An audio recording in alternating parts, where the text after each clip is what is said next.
On this episode of Ford Dipsticks Garage, there's only 3 of us. That's better. We're good to go now. Yeah. On this episode of Ford Dipsticks Garage, we try to get an 88-year-old truck to make it through the entire longest Veterans Day parade in the country. Stick with us. This should be fun.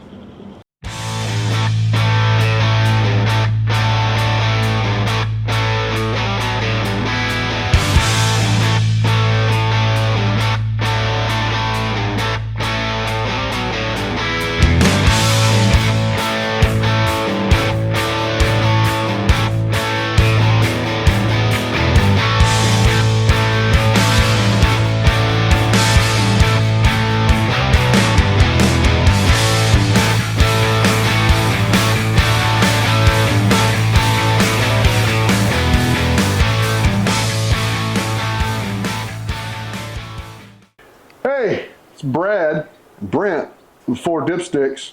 We're in my hometown, Helena, Alabama, working on a beautiful truck with Mr. Billy Mims. Billy, thank you first for letting us come work on the truck. It is a beautiful automobile. So we're going to help you out on a couple things, but more importantly, tell us a little bit about this truck. I mean, how'd you get it? How long have you had it? And any kind of information you'd like for us or the viewers to know. Okay, well, my granddaddy, Robert Mims, bought this truck in 1936. It rolled off the showroom floor in Greenwood, Mississippi as a school bus. And it was a pretty neat thing back in the day because they didn't have school bus running in Carroll County, Mississippi. So he contracted to the county for a while, and he ran it about a year. And at the end of the year, he had $905 to pay it off. So at that time, he brought it home, parked it in his pasture, and he took the body off, which left just the windshield and the fenders and the running board, and set it in his pasture to put his oak lumber in.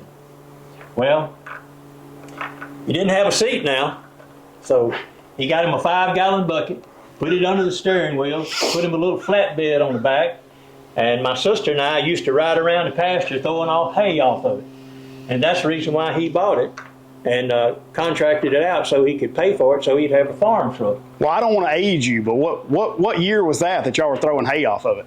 That was 1947, 48, somewhere in that time frame. Yeah, Wow. I was born in 44, so Wow. we were just little bitty things. And I mean, you still a young man. You running around here.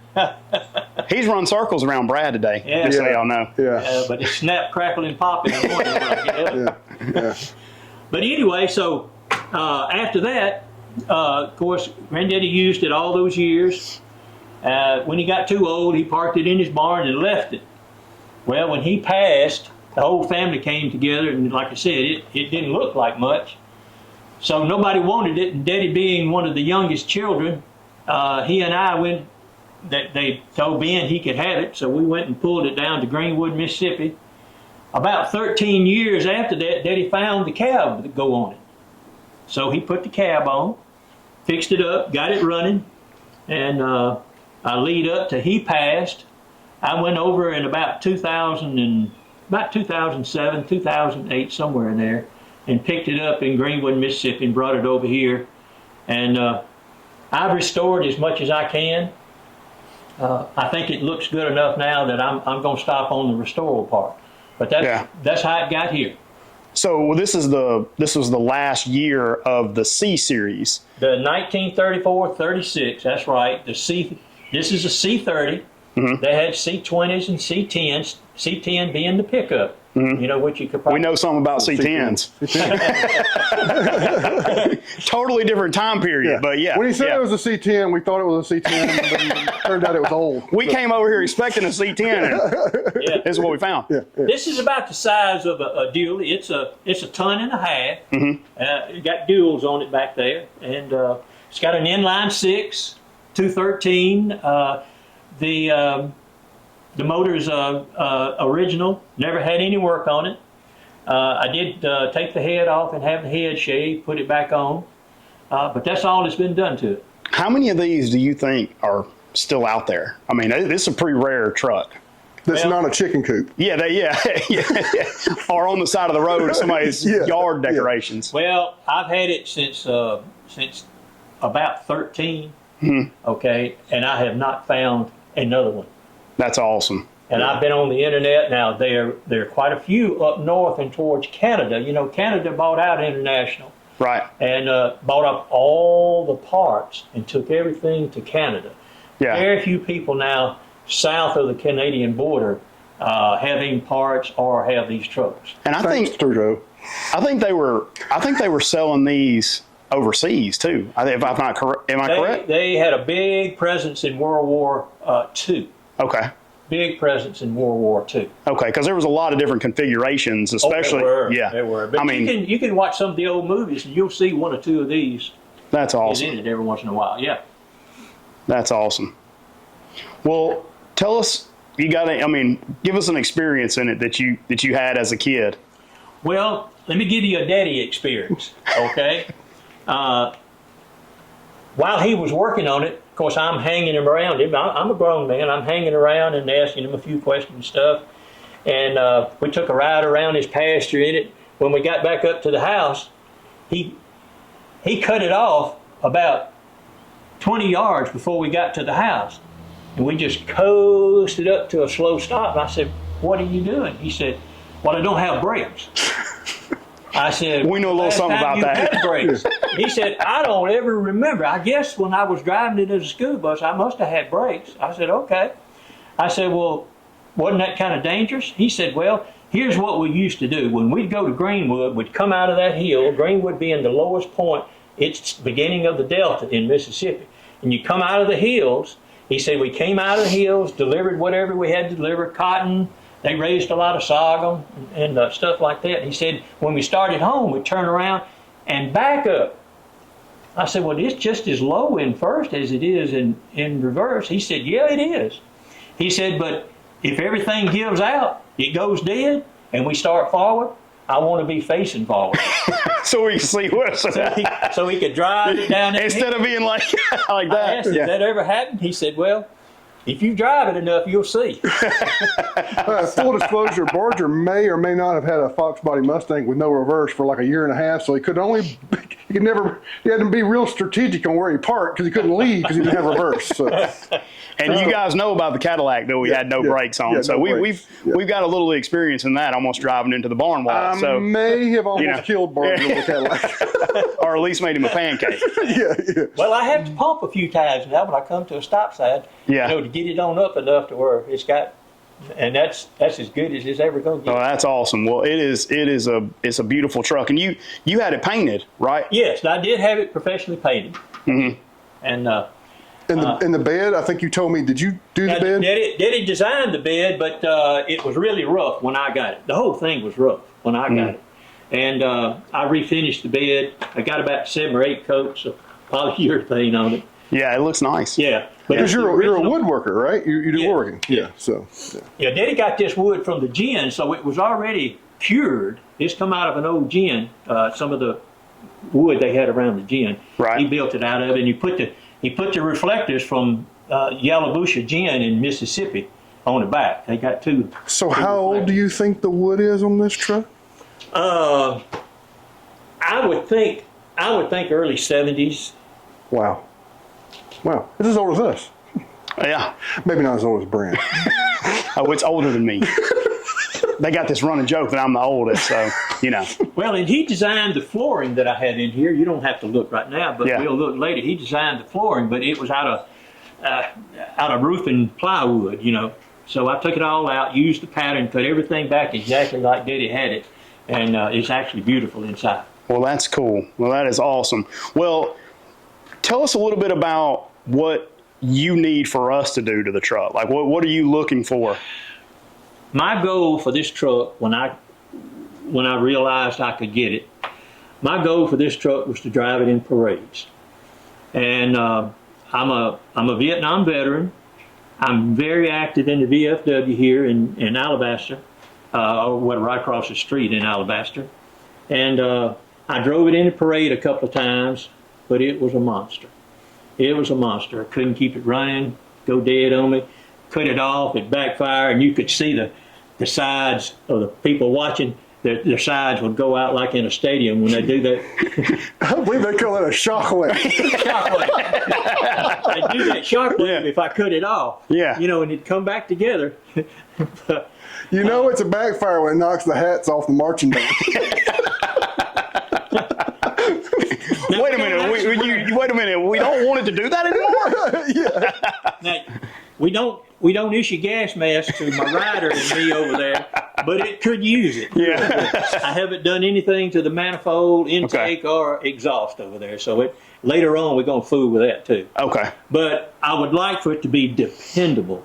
Right. And Brad explained to me that he thought the reason why that it was going dead, I couldn't get it cranked after I cut it off and stuff like that, that it was getting a Vapor lock. Vapor lock, and that's what I needed to cure if I was going to be able to drive it and keep it running. Okay. In my defense, I had the external fuel pump mounted to the motor.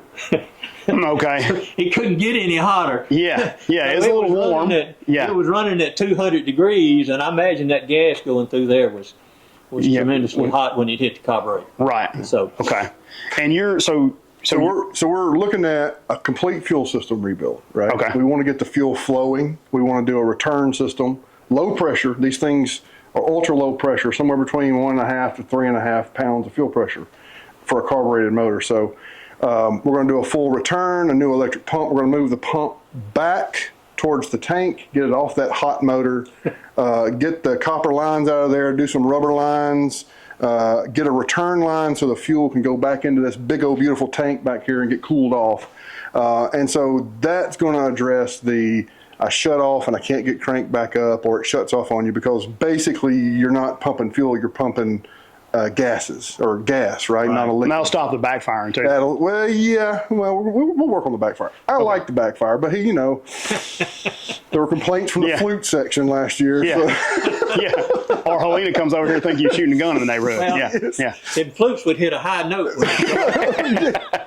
Tell them about the parade last year, the Helena parade where you broke down. So it's got a slight incline. Once I come out from the school, like going to the school, if you stay on Helena Road, it goes up, crosses 17 and goes on up around to the Helena school. So we start there, and it's pretty much downhill. So I was doing good. And then we started that slight incline. And boy, I tell you what, we were about from here, we were about 100 yards from the viewing stands. The Grand Marshal is. Went down. So I'm trying to get it cranked. Now, it's a vapor lock. Now that we know it's a vapor Now that we've gotten that one. trying to crank it. When it would crank, it'd go, "Pie-yow, pie-yow." And it still wasn't cranked. So I'd have to let it cool. As soon as I let it cool over about 5 or 10 minutes, of course, everybody's back there in place. Because there's a whole parade. The whole parade. So I finally got it going, but it was doing this, boy. But I was pumping that and pulling the choke, pumping and pulling the choke. And so we got up to the viewing stand up there, and down it went again. Pie-yow. So about 3 or 4 pie-yows, and the guy, the MC up there, said, "I know what it's like to get old. I have problems like this too."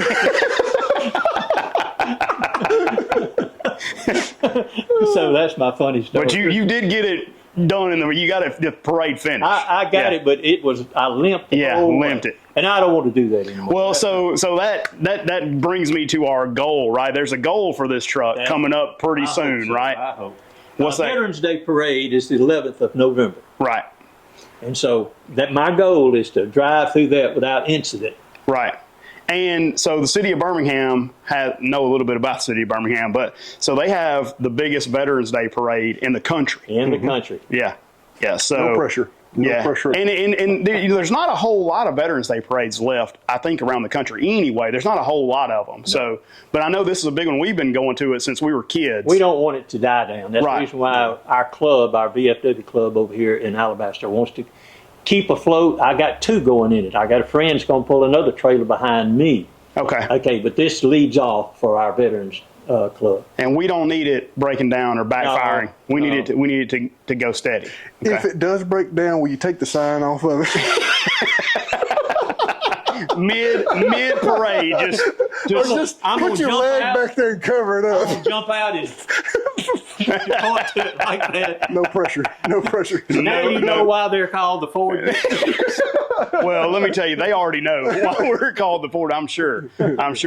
But hey, we're going to get to work on this truck, and I know, guys, there's a lot of stuff that's been done already to the truck, and we're probably going to show you some of that footage as well. And we got some B-roll of the truck. We got a lot of things we're going to show you about this truck, so let's get to that right now.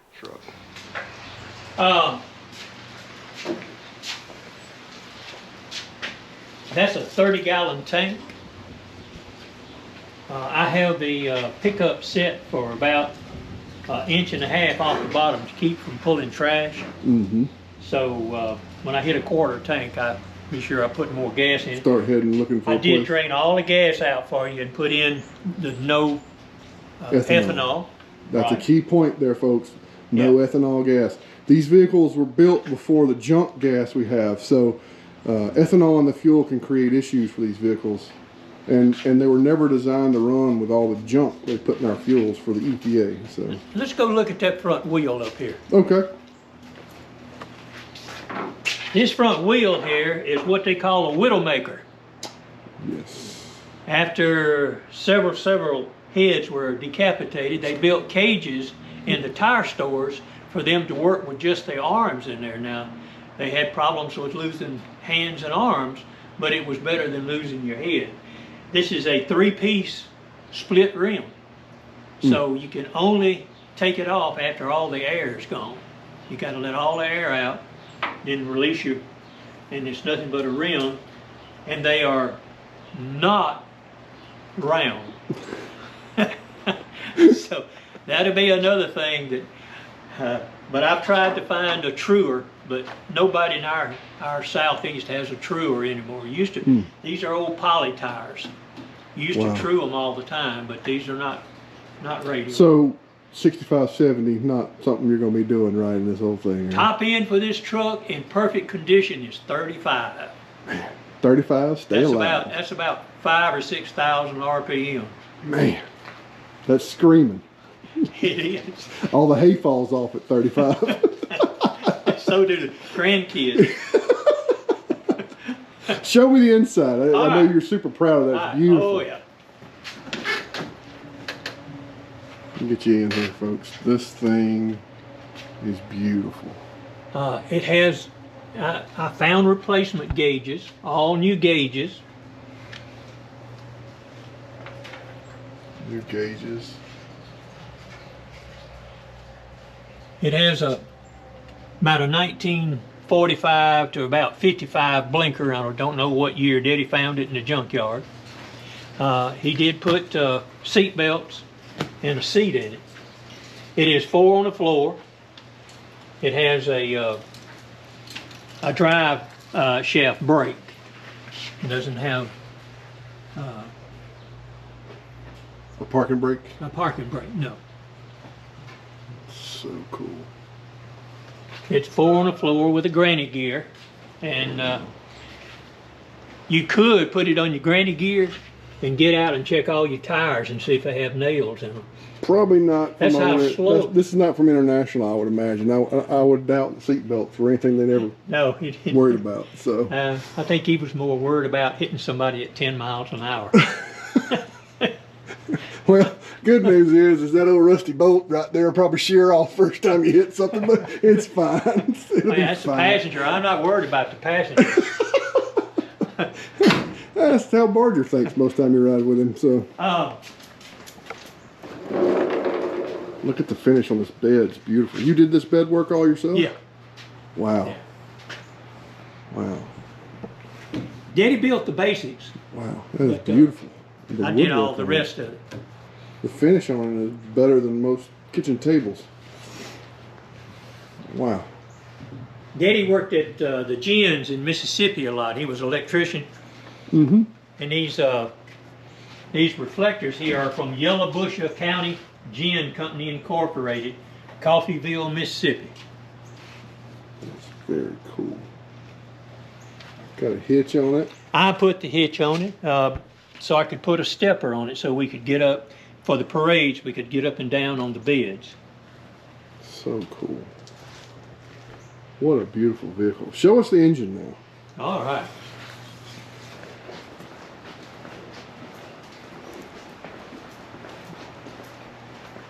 International. So this is a 36. 1936. Wow. I'll open the other side so you can get some light.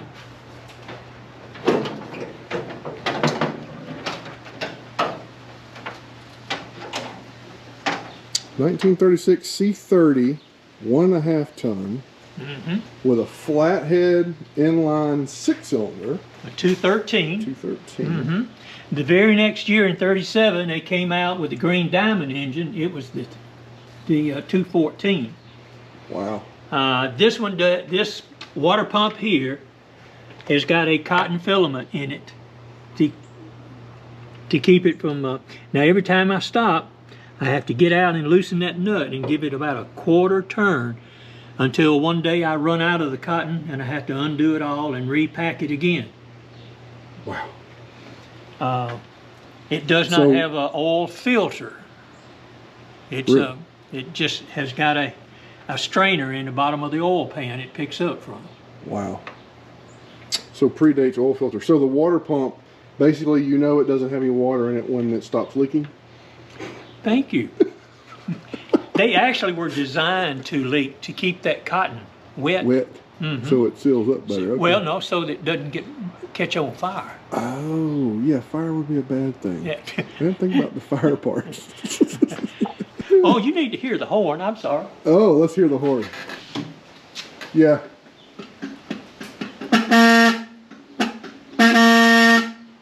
I was expecting a ooga. That's pretty cool, though. No, that's the original. That's the original horn. That's the original horn. It hadn't been blown in so long. It's probably got dirty contacts. Yep. That's pretty cool. Let's go around to the fuel side of the engine, which is really why we're here. Right. This is a downdraft carburetor, and it has been modified a little bit. Daddy started the modifications on it. He put in a fuel pump down here attached to the engine. It's a electric fuel pump, but it floods a lot. I finally put the regulator in here, and Brad has insisted that I had it way too high, and I probably did. I've got it on 1 right now, but I hadn't been anywhere, so I don't know if that's going to help or not. Brad's going to replace all that and try to get me going. Yep. Yeah, we really think that the issue here is fueling. You know, when this thing was built, what, 1936, really probably hit the road 37, 36. Think about what was going on in 37, 36, right? FDR was second term, 37. Yep. Volkswagen was formed in 37. My goodness. And the Hindenburg disaster, when the Hindenburg blew up, which in hindsight is probably a bad example considering we're going to be working on fuel here in a little bit. But, yeah, thank you for bringing that up, Brad. Yeah, you're welcome. But nonetheless, in 37, the fuels were very, very different. Yes. And so what we think here, and what you'll see us do here today, is we're gonna come up with a way to bypass this fuel so that we can keep the fuel from getting hot, under pressure, and vapor locking. We really think vapor locking is the root problem here, right? So we're gonna run some hose, run a return line, and do a few things to get this thing straightened up for us. Right? We're gonna run some new lines, get the fuel flowing, because fuel that is moving is cooler fuel, right? So with it deadheading on this, from this fuel pump here to this fuel pressure regulator, it's creating pressure because these things don't use a lot of fuel at idle, right? So Right, it's downdraft. When it's flowing, Right. it's moving, and but when it's deadheaded, it's turning into gas. Where are you going to put the fuel filter?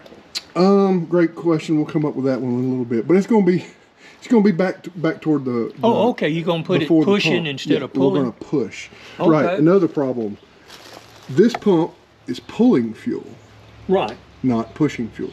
And pumps, electric pumps especially, like to push fuel, not pull. Another thing that's interesting is if you look down there, is the original fuel pump, right, which has a glass bowl. I don't know if you can see that. There's a glass bowl on the bottom of that fuel pump. Well, it'll fill up with fuel and creates a cooling effect, right? The fuel has a staging area almost, right? It comes out of the tank, back from the tank. It's pumped here, pumped into this little glass bowl, and then is eventually pulled out, sent up to the carburetor. Well, that helps a little bit of a cooling to prevent the fuel from vaporizing. But in this scenario, these pumps are very hard to find. And they must be, and then when you do find them, well, you don't find the pumps, you find parts to rebuild the pump. So, that's why most people run these little electric clicker here. Well, now that's my third one. That's your third clicker? That's my third one, and what you're saying makes sense about it heating up. It has stopped in the middle of, me running it before. So that pump's getting really hot, heating the fuel. It doesn't have the cooling effect. It's having to pull. And if I'm no mathematician, but I'm betting that pump is sitting higher or at least equal to the pickup back there, right? Never thought about that. Yeah. So we're going to get the pump down low, back toward the back of the truck, and let it push the fuel up. Okay. We're going to regulate the fuel with a fuel pressure regulator that lets the fuel that we're not using flow back to the tank. The tank's like a big cooler. Right? Okay. It's going to put the fuel back in the bottom of the tank where the cool fuel is, and it's going to constantly keep that fuel moving. Oh, great. And then the only fuel that will have the chance to get hot is what runs around here to get taken up into the carburetor. Okay. So these things on these older vehicles, there's nothing you're going to plug into, right? There's no data port, there's no computer. It's old school, right? So we know fueling has a chance to be an issue. He's done a lot of work. He's got digital points. He's replaced the points with electronic ignition. Put a lot of time and effort in it. He's got a coil up there, a little hot coil. We're going to attack fuel, and then we're going to see how things go. Okay. And as with everything, it's a process to get these things running right. So, now, I did convert it to 12 volt. And it is 12 volt, which helps us because, trying to find pumps and things that run on 6 volt, it's just makes things more complicated. For years, Daddy had a 12 volt in here to crank, but everything else run on a 6. He had 2 batteries. There's 2 places for batteries, one right here and right under my cab. You see under the bed? Oh, yeah. He has 2 batteries, one for cranking and one for running. That's pretty cool. Pretty cool. All right. Well, let's get started. We'll maybe throw a little time lapse and let you guys watch us work a little while. So, me and Billy are going to get to work, and you guys listen to some of the great music we're going to come out. Hopefully none of that rock mess.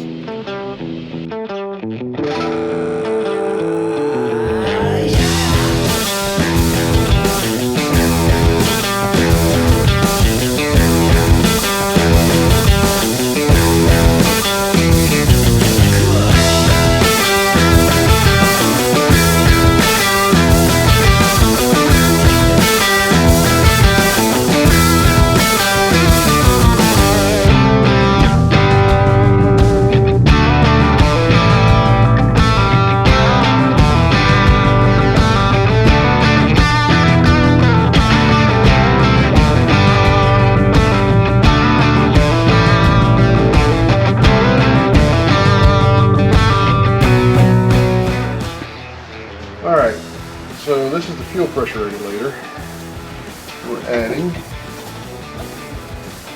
We're going to mount this up here on the firewall.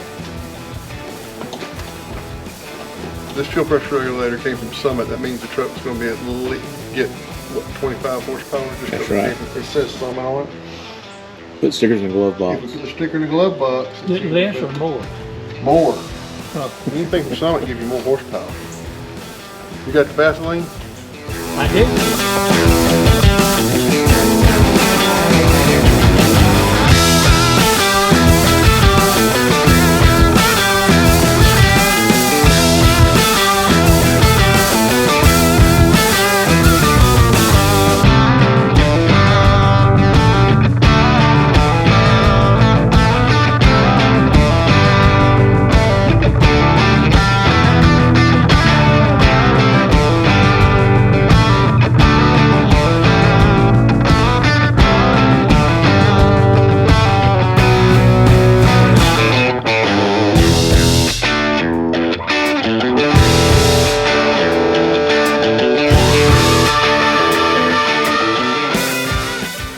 All right, we've got our fuel line run all the way back.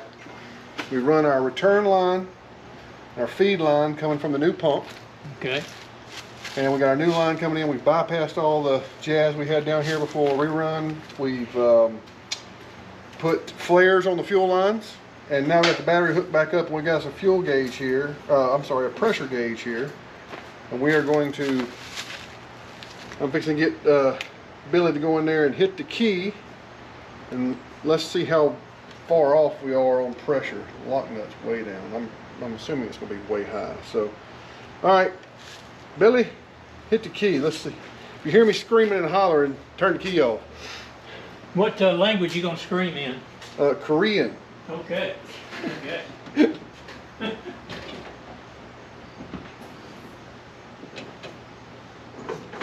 Just key on.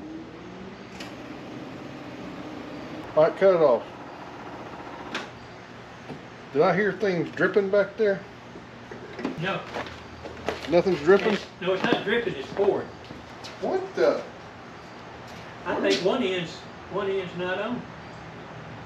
Wow. Wow. That was significant. Is this where you edited it out? Yep, this is where we edited it out. Why is that leaking? Yeah. All right. So, previously, we talked about this flathead originally having a mechanical fuel pump. You can see the mechanical fuel pumps down there. It's no moss and no worky. Okay, so we went to an electric fuel pump, and originally the electric fuel pump was mounted up here by the mechanical pump on the engine block, transferring a bunch of heat. Right. Also, the mechanical fuel, the clicker clacker little pump, was at or above the fuel tank, right? So fuel likes to run downhill. So what we did is we moved our fuel pump back in line at the bottom of the tank, level or below the tank. We ran new fuel line for a return, right? Here's a return. And we added a fuel pressure regulator, right? This fuel pressure regulator is rated from 1.5 to 25 psi. And what this does is it allows us to control the amount of fuel going into this Carter YF, really old Carter YF. This is real popular on inline Ford motors. It's where it got its start. So this allows us to adjust the pressure to keep the float from getting overrun by the fuel pressure, right? Because like a Holly runs at 4 to 7 psi, and it would overrun this carburetor, right? So we're running at about what 2.5, right? 3, somewhere between 2.5 and 3. And any fuel it doesn't need, like we said earlier, goes back down this return line, runs the length of the truck, back and goes into a cooler. Basically, the tank acts as a big cooler, right? The fuel goes back in. We added a return line on the top of the sender so that the fuel has a way to get back into the tank. So it's constantly circulating. So the fuel circulates through this regulator, keeps the fuel cool. And so the only fuel that could deadhead is in this hose right here. And so since this is such, and it's rubber instead of metal, you still got some heat transfer here coming up, but the fuel just has to stay here. The fuel can stay cool, this can stay cool, and so it stops the vapor lock. Our fuel was never designed for this kind of a motor and this kind of setup, and so our fuel's so volatile, especially with even if you don't run the ethanol, if you run the ethanol, Well, you told free. me not to run ethanol, so I Right. filled it up with the non-ethanol. Right, so we're running non-ethanol in here, which helps. But even the fuels that we have today are a little bit more volatile, and they just, the heat, the buildup, the slow take of this. You think about it, a modern LS motor is, you know, our modern GM motors are somewhere between 43 and 63 PSI. This is 1.5, 2 PSI. So the fuel doesn't burn as fast, it stays, it gets hot, and it vaporizes. And that's why it kept dying on you in the parade. So that's what we did there. We'll go under the truck and show you what we did with the fuel pump. Can you see my bald spot? You got a big forehead. Well, my hat fell off, so I'm afraid the internet YouTube's gonna see my bald spot. Oh, that's, I mean. Okay. Well, anyway. You want There's me nothing to do put about something that. on your head to cut out the glare? Big reflection in the camera, by the way. No. Big reflection. Oh, do you see a red dot? So, Did okay. you Okay, I don't want to talk about my bald spot anymore. Okay. Moving on. All right. So here's what we did under here. If you find one that fit, Yeah, it fits. It's a quarter. It's the one you gave me. I just need a small ratchet. So here is what we did. This is the tank. Okay. We added a return line. This is the return going back into the tank. We added a Wix filter here with thumb clamps, so you can change this, right? And this is coming straight out of the tank. that's the filter. That's the filter. Goes into this inline clicky clacker pump. This is a Carter pump. It's better than the junk little ones you can get from a parts store. This is actually a really good low pressure pump. And we flared the factory line here. This is a metal line that runs all the way back, and we tied in up there. So this is feeding to the truck, right? Mm-hmm. So we rewired it. So this is the setup. We got a little drippy drip here. This is the hose that came with the Carter pump, and we used it, which is great, and it's leaking a little bit. So I'm gonna tighten up on this thing. Gas. You may have to realign it. And I may have to pull it up here to where it's not sagging. I don't know, but you see if I do that, it drippy, right? Mm-hmm. So we did all this wiring. I don't know if you notice up here, this wiring here with the wire nuts, that goes to the microwave. That's 100. So see the house wire nuts there. My daddy was an electrician. Just for record, didn't do that. I didn't do that. You know what I was noticing over here is, shockingly, this muffler is completely intact. Oh, Are you kidding me? I mean, like, after all that backfiring, I thought we'd see a split muffler. Well, that is a replacement muffler. I blew the other one. It looked like a watermelon opened up. What I do with that? Oh, it's over here. Never mind. Stop looking. I found it. So first, what we're going to do is the right thing and just tighten the snot out of this thing and see if it stops leaking. Ooh, she leaky lights. Oh, it's dripping danger, Will Robinson. You know what? I put that rag on here to catch it. This ain't the right I may have size. to put it on you. Nope, that ain't it. All right, hang on. I thought I laid it down. See, Barger's not Was even this here. one too little or Barger's big? not here, and I've already lost a tool. I can't blame it on him. Well, you know, in true dipstick fashion, oh, that's it. I don't know where you found that. That's the one I needed. We used, if you want to know what size clamp we used, it's all of them. Because every time I get to a clamp, it's different. Ooh, now, right there. Is the hose torn? It may be. I really don't like, yeah, see, it's too tight. Mm-hmm. Let's change this hose. Oh, it's going in my armpit. That's good. She commenced the dripping. That helped a lot. Mm-hmm. You're missing the butt hose.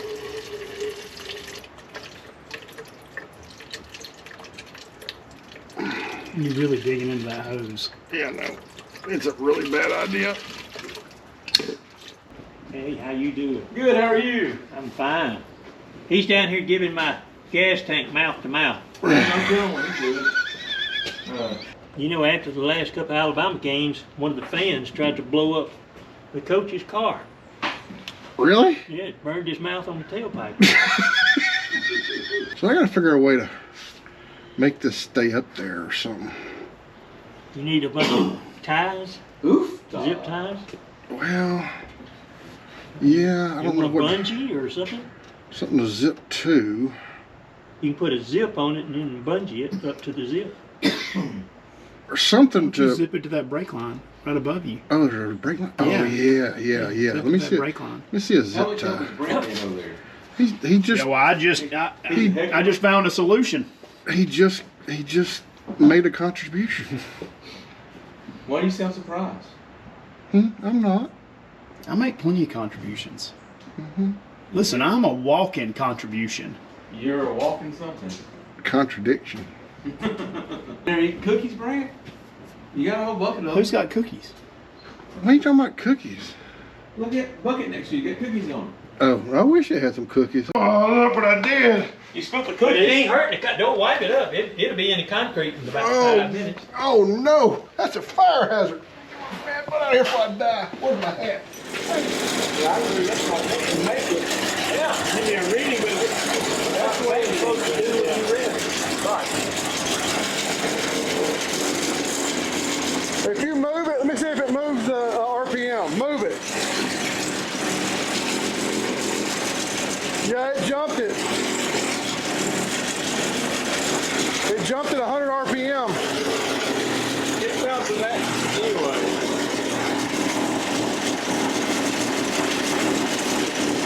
Woo! This is the carbon monoxide side of the engine. Woo! By them exhaust pipes. It's also there.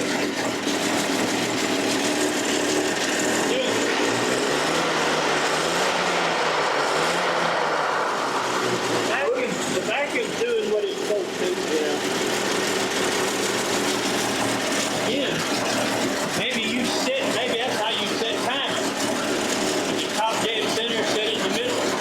I guess. Oh.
130 rolling down the street. C10 rolling down the street. We go days, go take a little trip.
Hey, we just saw one of our buddies in the parade, didn't we? Did you see that? Yeah, I saw him. He was in the back of that truck. I know it. Steven, we didn't even know you were here.